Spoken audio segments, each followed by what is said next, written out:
Eleanor Marsh, Duchess of Rowanbury, stood in the doorway of the small parlour at Marlow Chase, and did not go in. She did not cry out.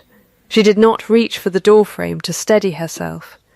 She did not ask the housekeeper, who stood frozen at her elbow with a tray of lemon water, to repeat what had just carried through the half-open door on her husband's own voice. She set the little enamel box she had been carrying, the one holding the quarter's household accounts, reconciled to the farthing the night before, down on the hall table with both hands, gently, the way a woman sets down something she does not wish to break by accident. Then she turned her mother's plain silver ring once around her finger, and stopped. Inside the parlour, Julian Ashford, 9th Duke of Rowanbury, was saying to his aunt, in the unhurried tone he used for weather and crop yields, "She is suitable. That is all a wife need be." And beside him, arranged on the good settee like a piece of furniture recently delivered, sat Lady Sophia Vane, laughing at something that had not yet been said, her hand resting on the arm the Duke had not offered his own wife in 11 months. By the following spring, half the county would know Eleanor Marsh's name, the way they knew the assize calendar and the price of wool, as a fact that governed the year. The Duke of Rowanbury would spend that same spring learning, slowly and at cost, the difference between a woman who is useful and a woman who is loved, and discovering that he had been given the choice between them only once, and had already spent it wrong. But that was still ahead of her, in the doorway, on an ordinary Tuesday, in the June of 1822. The summer had come to Rowanbury the way it always did, heavy and indifferent, thickening the hedgerows and slowing the river below Marlow Chase to something the colour of strong tea. Eleanor had married into that river 2 years before, in the cold February after her father's death had left behind a small estate called Larkspur Hollow, a stack of honest but insufficient ledgers, and a debt to the Ashford family that no one had troubled to explain to her fully until the settlements were already signed. She had understood, by the 2nd week of her marriage, that she had been acquired rather than chosen, not unkindly, not cruelly, but the way a man acquires a competent housekeeper or a reliable horse. She had also understood, within the same fortnight, that the estate accounts had not been properly kept in 4 years, that the tenant leases on the eastern farms were bleeding money through an arrangement no one had thought to question, and that she was, in point of fact, extremely good at fixing exactly these kinds of problems. She had spent 2 years being extremely good at it. She had not once been thanked for it in a way that suggested anyone had noticed the woman doing the work rather than the work itself. Her mother, dead 9 years now, had left her exactly 1 repeated sentence, worn smooth from handling. A thing well kept is not the same as a thing well loved. Eleanor had understood it as a caution about houses. She was beginning, in the doorway of the parlour, to understand it as a description of herself. She did not go in. She turned instead and walked the length of the east corridor, out through the garden door, and into the walled kitchen garden, where the beans were coming on, and no one but Tam Coyle's boy, weeding the far row, could see her face. She permitted herself 10 minutes.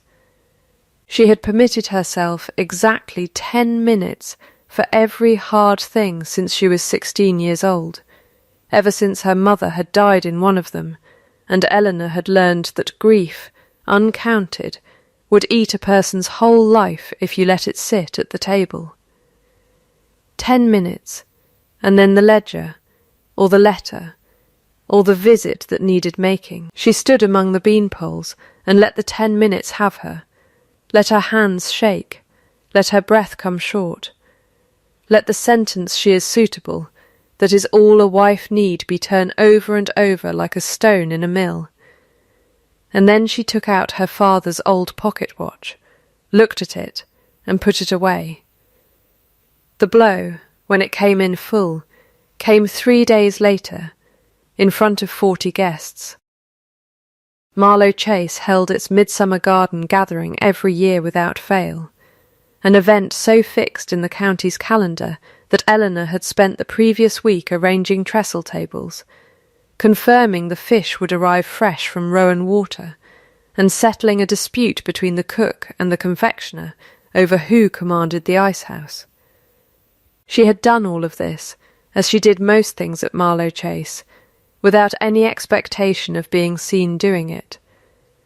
She had learned to take her satisfaction from the doing rather than the noticing. She was crossing the lower lawn with a tray of correspondence for the Duke's signature, a landlord's habit she had fallen into simply because someone needed to, and no one else had, when she saw Julian come down the terrace steps with Lady Sir Sophia Vane on his arm, in full view of the assembled guests, and present her to his aunt, to the vicar's wife, to the visiting magistrate, as though introducing a discovery rather than confessing a habit. She did not stop walking. That was the first thing she made herself do, and the hardest. She heard it anyway, the particular hush that moves through a garden party, the way a change in weather moves through a field, guests going quiet and then too loud, too fast, covering the quiet with talk of nothing. She heard her husband's aunt, Lady Marguerite Fell, murmur something sharp behind her fan.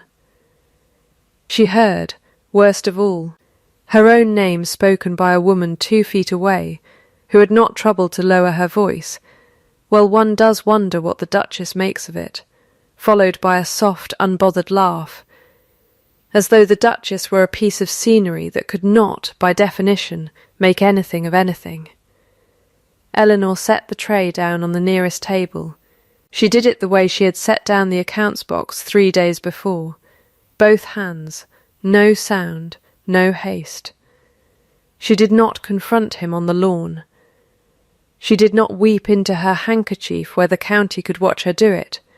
She walked, instead, the whole visible length of that lawn, past the trestle tables and the ice sculptures and the 40 pairs of eyes, doing their very best not to stare, climbed the terrace steps alone, and went into the house. She permitted herself 10 minutes in the small sitting room upstairs that had been her mother's dressing room once, in another life, before it became a room where a duchess sometimes sat and did sums. She sat with her hands folded and let the shaking happen, and when the 10 minutes were finished, she stood and made an inventory out loud. To no one, the way she had learned to do when the world had tried to take everything from her before, and she had needed to be told, in her own voice, what was actually still hers. Larkspur Hollow, her father's small freehold, entailed to no one, held in her name alone, under the terms of her mother's marriage settlement. Hers. 4 years of estate accounts she had rebuilt from ruin, with her own hand, every figure defensible, every entry witnessed. Hers, in the sense that mattered, whatever the deed said. Her needlework income, modest but entirely her own, banked quietly at the county bank under her maiden initials since the year she turned 19. Hers, her name, whatever anyone on that lawn believed it currently meant, still obstinately hers. I am not going to break, she said to the empty room, and found that saying it aloud made it slightly more true than it had been a moment before. I am going to work. She sent for her aunt that same evening. Prudence Marsh arrived from Larkspur Hollow 2 days later, in a farm cart she refused to trade for anything grander, wearing a bonnet that had seen at least 1 prior decade of service, and took one look at her niece's composed face across the good parlour, and said, "You've had a blow." "I have had an education," Eleanor said. "Same thing, generally, if you're paying attention." Prudence set down her basket. She had brought early plums, because Prudence Marsh did not believe in arriving anywhere with empty hands, and studied her niece the way she studied a fence line, for the place where the rot had started. What are you going to do about it? I am going to make myself impossible to overlook, Eleanor said. I have been very good at my work for 2 years, Aunt Prudence, and no one at Marlow Chase has the smallest idea of it. That was my error. I intend to correct it. Prudence's mouth did something that was not quite a smile, because Prudence Marsh did not smile easily, but it was close enough to count as approval. Well, she said, eat your plum first. A person thinks better with fruit in her. Eleanor ate the plum. It was, she noted with the flat clarity of a woman cataloguing evidence, extremely good. The Eastern farms had been losing money for 11 years, a fact Eleanor had suspected for one, and confirmed, with the aid of 4 ledgers, a survey map borrowed from the county office, and 3 long afternoons with the estate steward's assistant in the 8 days following the garden party. The problem, once she laid it flat on the study table, with her own careful hand beneath it, was almost embarrassingly simple. Old drainage arrangements dating from the last Duke's time diverted water off the high fields onto tenant land that had never been properly ditched to receive it, drowning 2 farms' worth of good soil every wet spring and costing the estate, by Eleanor's calculation, something close to £140 a year in reduced rents, forgiven arrears, and outright abandoned holdings. No one had fixed it, because fixing it required admitting that the arrangement, made 40 years earlier by a duke everyone still spoke of with reverence, had simply been wrong. Eleanor did not care whose arrangement it had been. She went to Tam Coyle first, because Tam Coyle held the worst drowned of the 2 farms, and had every reason to distrust another Ashford promise. He was a broad, sun-creased man of perhaps 40, who met her at his gate with his hat in both hands, and his jaw set for disappointment. "Your Grace," he said, in the flat tone of a man who has said your grace to landlords before, and watched it come to nothing. "Mr. Coyle." "I've brought the survey," Eleanor said, and unrolled it on the top rail of his own gate rather than asking to be shown indoors, because she had learned that men like Tam Coyle trusted business done where they could see all of it. Your low-field floods, because the Marlow drain empties above your boundary instead of below it. It has done that since your grandfather's time. It is not your soil that is poor, it is the water that was never meant to come to you in the first place. Tam Coyle looked at the survey for a long moment. He looked at her. "And you mean to fix a 40-year ditch?" he said. "I mean to move it 80 yards east, at the estate's cost, before the autumn rains," Eleanor said. "I have already spoken to the mason about the culvert stone. I have not yet spoken to you, because I wanted you to see the figures before you believed a word I said." He was quiet for a moment, turning his hat. "My father asked for that same fix," he said finally.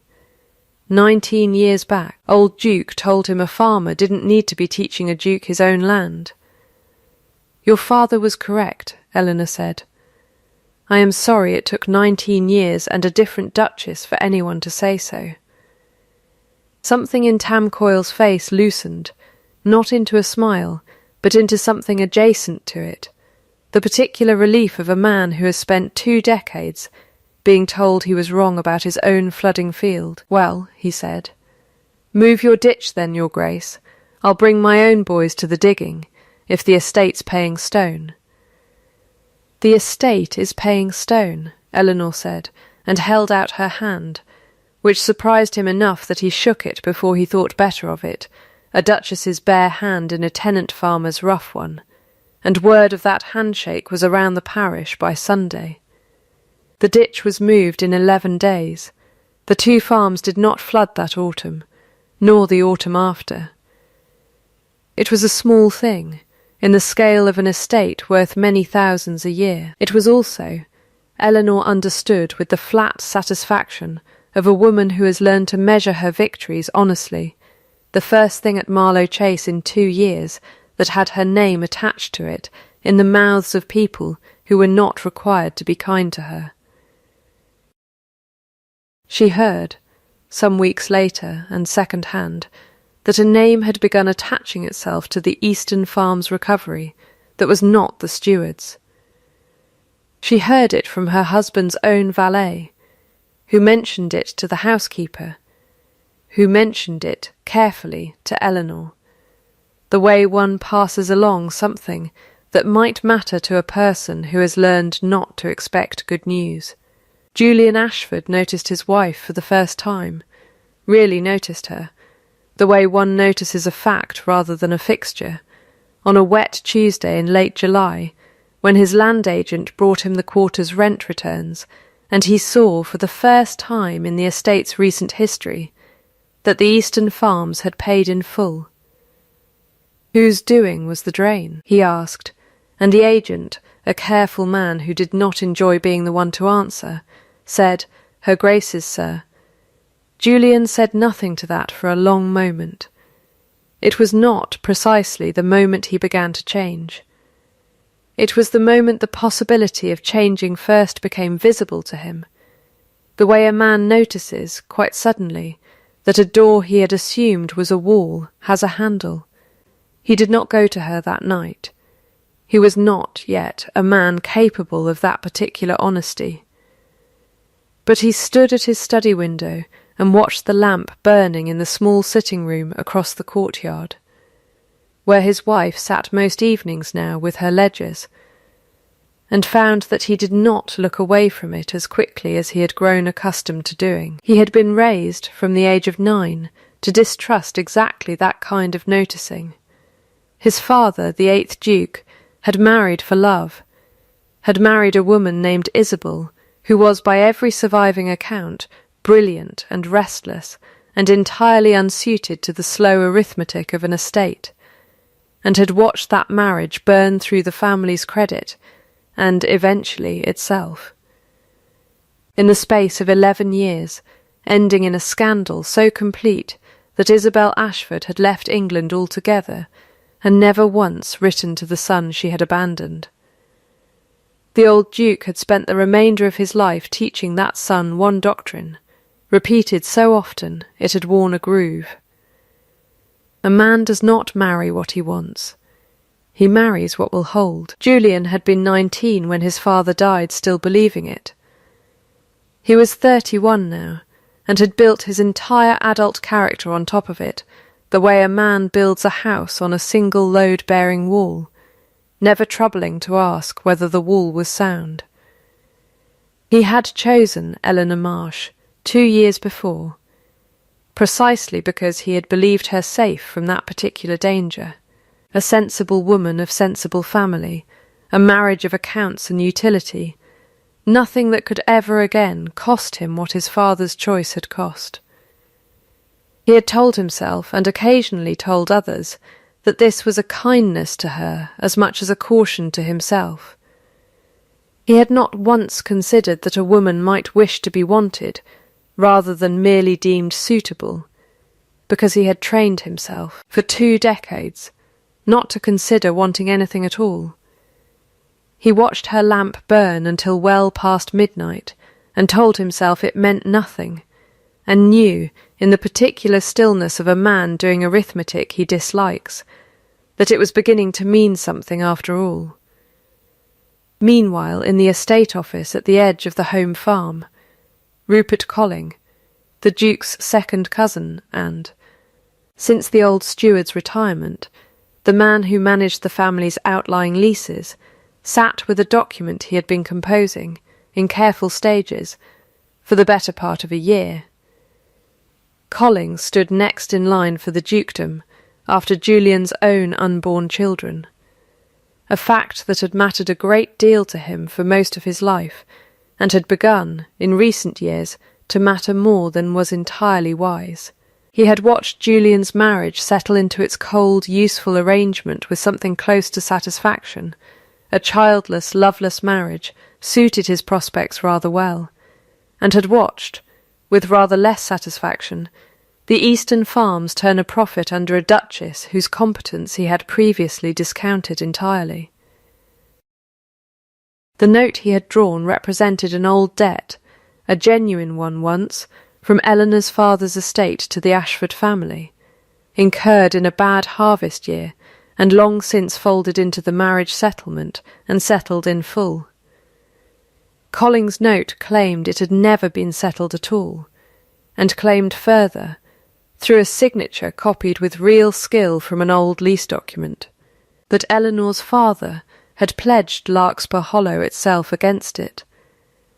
If the note held, Larkspur Hollow, the one thing in the world that was unambiguously, entirely Eleanor's own, would pass to the Ashford estate, and through certain arrangements Colling had quietly made with a debt-collecting solicitor in the county town, a substantial portion of it would pass, in turn, to him.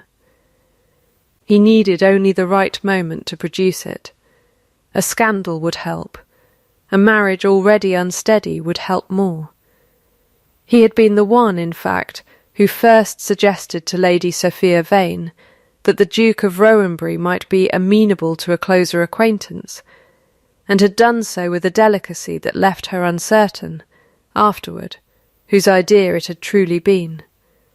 Sophia Vane was 24, handsome and in debt through a brother who gambled and a father who pretended not to notice.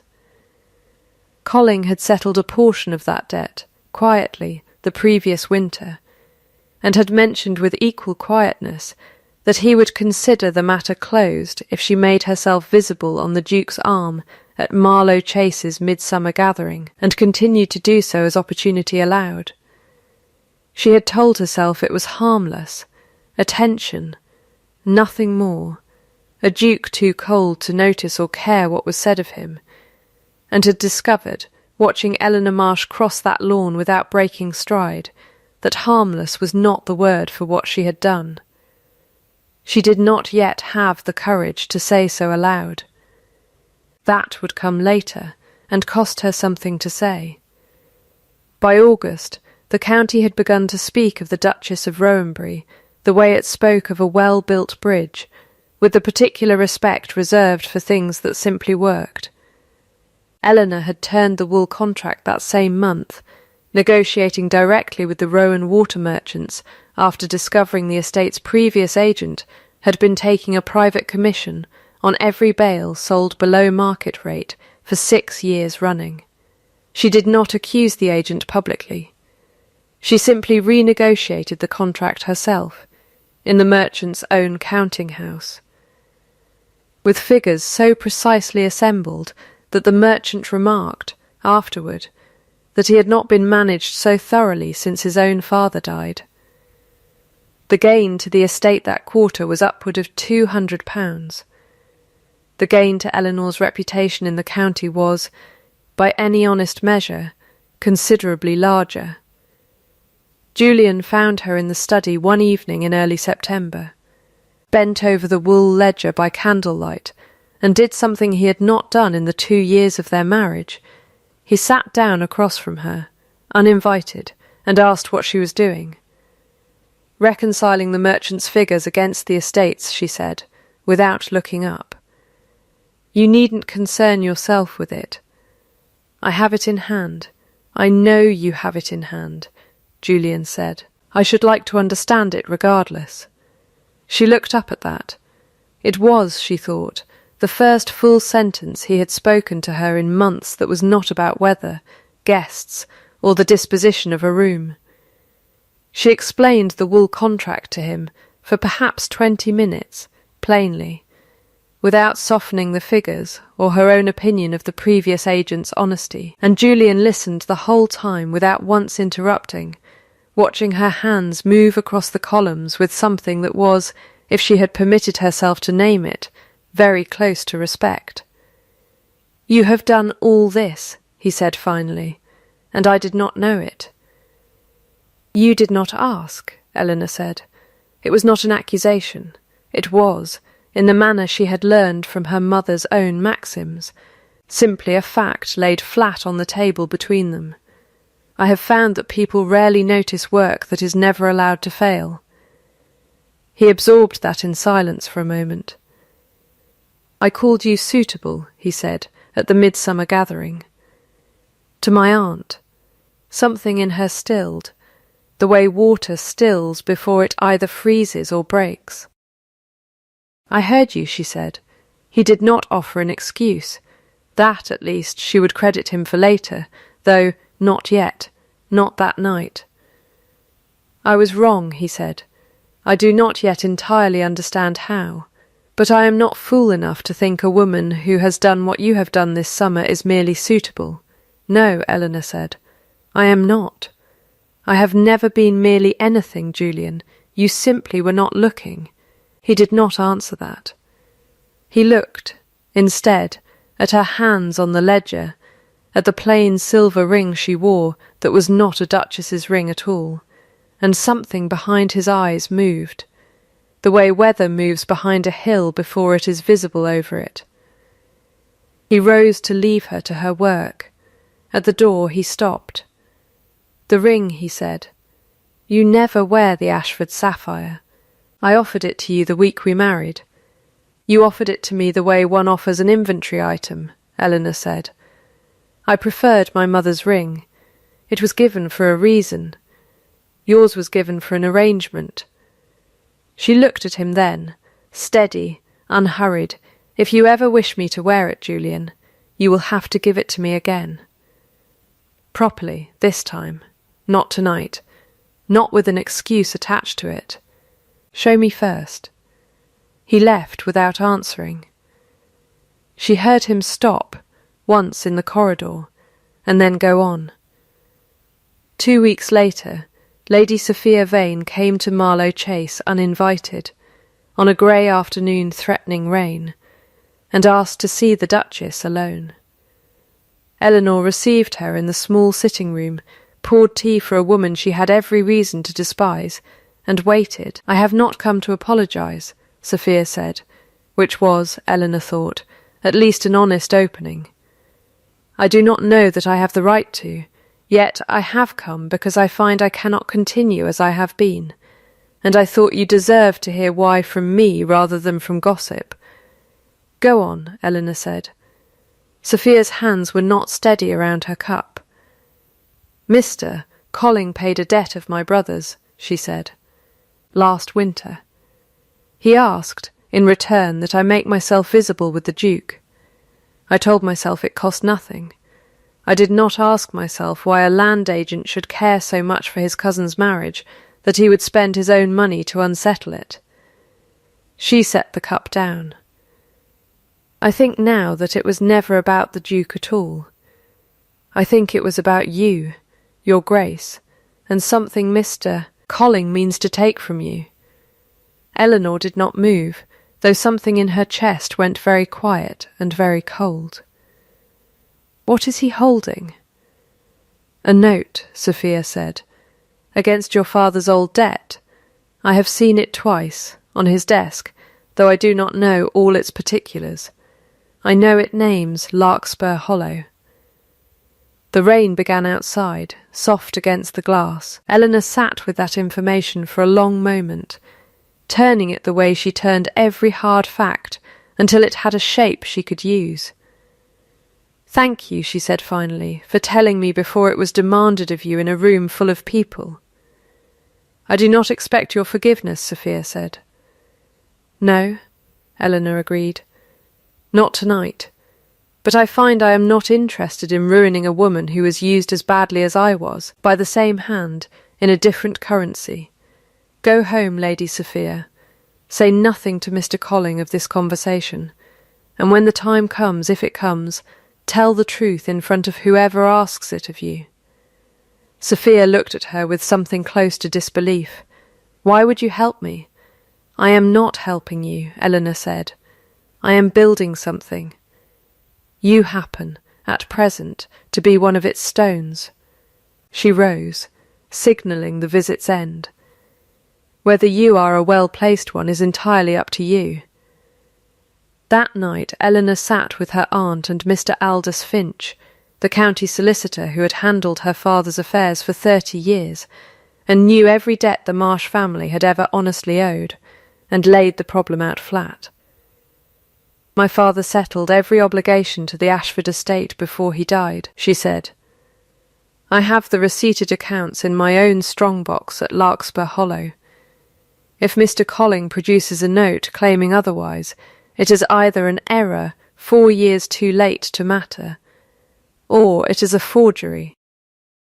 Finch, a small, precise man who wore his spectacles low and trusted nothing he had not examined twice, took the receipted accounts from her when she brought them the following morning, and spent 3 days comparing every signature against known specimens of her father's hand from the parish register, the bank, and 2 surviving letters. "It is not your father's signature," he said at last, laying both documents side by side on his desk with the flat satisfaction of a man who has proven a fact rather than merely believed one. "The letter formation is close, very close. But your father crossed his 7s in the continental fashion, always, in every document I have ever seen him sign, and whoever made this did not know to do it. It is a fine forgery, Your Grace. It is still a forgery. Can you swear to that in a magistrate's hearing?" "I can," Finch said, "and I will." Colling's counterpunch came a week later in the form of a sworn statement procured from a debt-collecting solicitor in the county town, attesting that the Marsh family's obligation had indeed never been formally discharged. A statement built. Eleanor understood at once, on the same forged note, laundered through a second signature to look independent. It was clever. It was also, she thought, the act of a man who had begun to feel the ground shift beneath him, and was reaching for anything solid. She received the news of it from Finch, with her hands perfectly steady around her own teacup. "He means to bring it before the quarter sessions," Finch said. "Publicly, he will claim Larkspur Hollow as forfeit. Then we will meet him at the quarter sessions," Eleanor said. Publicly, the Rowanbury quarter sessions were held that October in the Assembly Hall above the county courts, before the sitting magistrate and whatever portion of the parish cared to crowd the gallery, and by the appointed morning that portion was considerable. Word had travelled, in the way word always travelled through a county that fed itself on exactly this kind of reckoning, that the Duke's own cousin meant to strip the Duchess of her father's land, and half of Rowanbury had come to watch. Rupert Colling presented his case first, composed and unhurried, laying the note before the magistrate with the confidence of a man who has never once been made to answer for his own paper. Julian sat in the gallery beside his aunt, his jaw set, his hands very still in his lap. He had learned, by then, enough of his wife's own discipline to borrow it when he needed it most. Eleanor rose when it was her turn, and did not raise her voice. "I do not dispute that my father owed the sum named," she said. "I dispute that it remains owed, and I dispute entirely that he ever pledged Larkspur Hollow against it." She laid the receipted accounts before the magistrate. "Mr. Finch, who has served this county for 30 years, will confirm the hand and the seal." Finch confirmed both, precisely, without embellishment. "Mr. Colling's note," Eleanor continued, "bears my father's signature with every 7 crossed in the English fashion. My father never once, in 21 years of documents that survive him, crossed a 7 in his life. He learned his hand from a Genevan tutor and kept it to his death." She turned to the magistrate. "I would ask that the note be examined beside the receipted accounts, side by side, in this room, by anyone who cares to look." The magistrate did look, at length, and so did a great many others in the gallery who pressed forward to see for themselves, and the murmur that moved through the hall was the particular sound of a room recalibrating in real time. It was into that murmur that Tam Coyle rose, uninvited, from the gallery, hat in hand. "Might I speak, your worship?" The magistrate, startled but curious, allowed it. "I've farmed Ashford land 19 years, Tam said. Her Grace fixed a drain my own father begged for and never got. I've no stake in her ledgers nor her land, but I know a woman who deals plain when I see one, and I know Mr. Collingsman tried twice this summer to buy my silence on a boundary dispute, with coin that wasn't rightly his to spend. I'll swear to that, if it's wanted." It was wanted. So, in the space of the next quarter hour, was the merchant from Rowan Water, who confirmed that Colling had approached him privately in August, offering to smooth the wool contract dispute in exchange for a quiet word against the Duchess's management, should it ever be required. So, finally, was Lady Sophia Vane, who rose from the back of the gallery with her chin high and her hands, for once entirely steady. "I was paid to make myself visible with the Duke," she said, into a hall gone very quiet indeed by Mr. Colling, to distract from exactly this note. "I have seen the note itself, on his desk, before it was ever produced here. I am not proud of what I did. I am done doing it." Something behind Rupert Colling's composure went out, all at once like a lamp starved of oil. He did not confess. He did not need to. The room had already turned, audibly, entirely, the way a tide turns, not gradually, but altogether, once the moment arrives. The magistrate ruled the note forged, the claim void, and referred the matter of fraud to the assizes. Eleanor, when asked whether she wished Mr. Colling prosecuted to the fullest extent the law allowed, was silent a moment, and then spoke plainly enough that it carried to the back of the hall. "I do not wish him ruined," she said. "I wish him gone from this county's management of anything, and I wish every penny he extracted from Lady Sophia's family returned to her, from his own pocket, within the 12-month. If he does that, I will not press the matter further. If he does not, Mr. Finch has my authority to press it for me."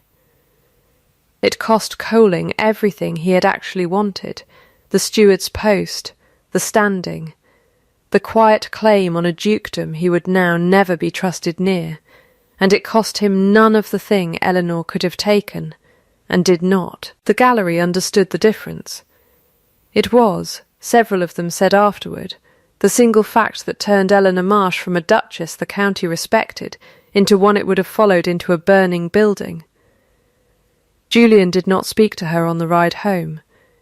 He waited until they were alone in the study, with the fire built up against the October chill, before he attempted the thing he had been rehearsing, badly, for a week. "I owe you an explanation," he said, "not merely an apology. I understand now that they are not the same thing, and that you would know the difference before I said a word." "I would," Eleanor said. She sat and waited. He told her then the whole of it, his father's ruin, his mother's leaving, the doctrine he had built himself around like a scaffold and never once examined for rot. He told her about the sapphire ring he had never properly given her, kept in a drawer because giving it would have meant admitting he wanted something rather than merely required it. He stopped once, in the telling, and started again, and Eleanor let the silence sit rather than filling it for him. "I am not asking you to forgive the 2 years," he said finally. "I am telling you what they were built on, so that when I ask you to consider a different foundation, you understand I know precisely how much rebuilding that requires." "That is the explanation," Eleanor said. "I have not yet heard the apology." "I am sorry," Julian said, and it came out rougher than anything else he had said that night. I called you suitable, in front of my own aunt. In front of a woman I let humiliate you publicly, and I did it because I had trained myself for 20 years not to notice what I was doing to the person standing closest to me. I am sorry for all of it. Not for the arrangement. The arrangement gave me you, and I will not apologize for that part, whatever else I got wrong in it. I am sorry for the suitable. Eleanor considered him for a long moment. Then, here are my terms, she said, and I would rather state them now plainly than discover in a year that we disagreed on them silently. The estate accounts remain mine to manage, in full, with my name on the ledgers where the work is mine. Larkspur Hollow remains mine, entailed to no one, held in my name for my lifetime regardless of what else changes between us. You do not arrange anything that touches my life again without asking me first, not a gathering, not a guest list, not a decision about a tenant I have built a relationship with. And you do not call me suitable again, Julian, in any room, for any reason, for the rest of our lives. Agreed, he said, without hesitation. All right, Eleanor said.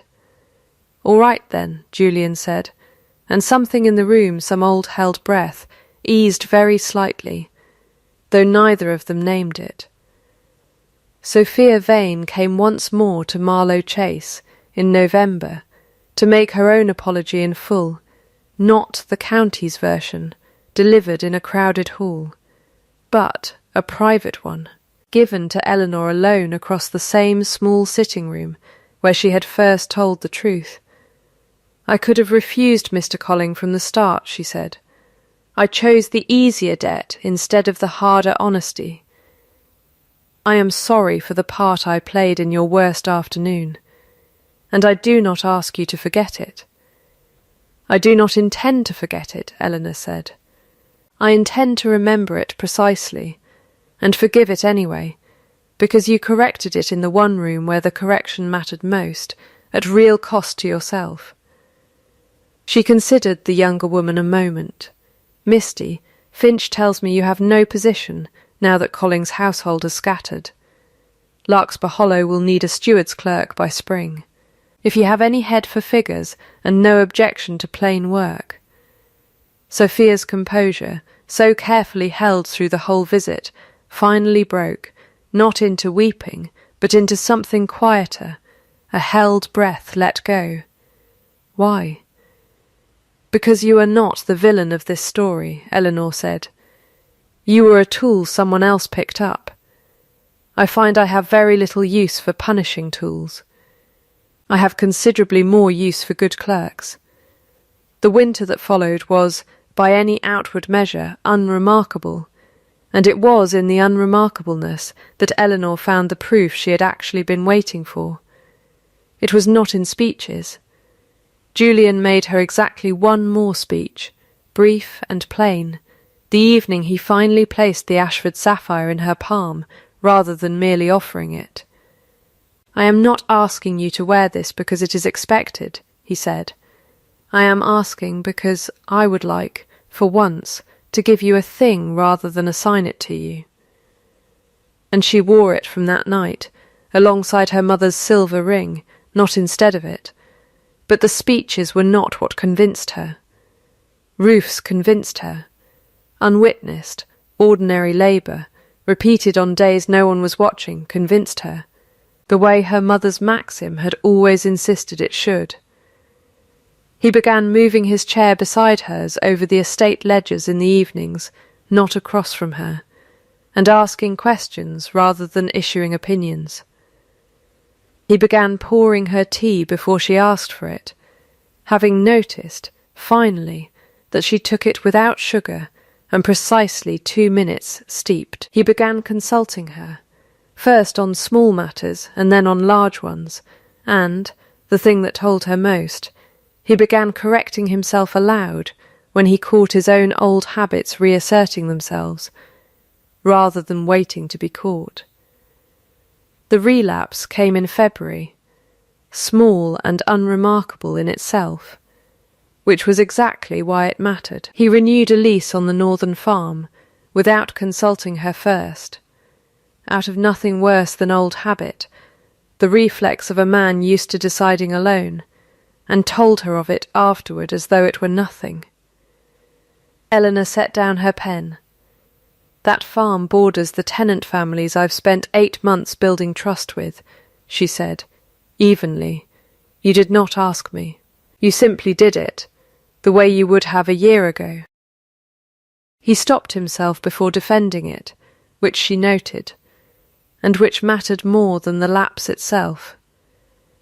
"You're right," he said. "I did exactly what I promised I would not do. I will write to the tenant tonight and amend the terms with your input included, properly, before it is finalised. I am sorry, not for the lease, for deciding it without you."